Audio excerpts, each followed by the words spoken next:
Les principaux responsables du Kremlin auraient commencé à prendre du recul quant à l'utilisation potentielle des armes nucléaires dans le conflit en Ukraine. C'est ce qu'indique ce lundi l'Institut pour l'étude de la guerre.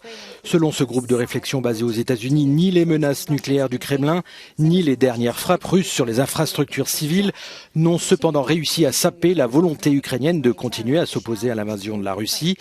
Et ce, malgré les conséquences économiques et humanitaires de plus en plus importantes pour l'Ukraine. À ce stade, des coupures de courant liées au bombardement devraient toucher 7 régions d'Ukraine, selon la compagnie ukrainienne de l'énergie. Sans oublier Kiev, la capitale.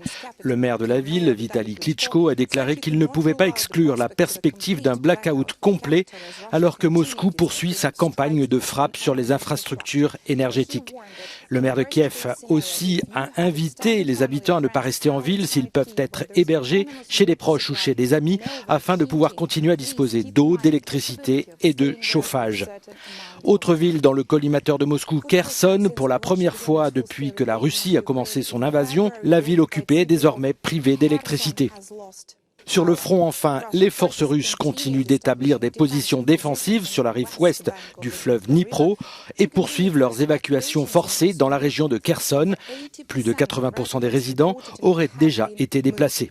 Les responsables de l'occupation russe ont également continué à transférer de force des enfants ukrainiens vers la Russie sous le couvert de programmes dits de vacances.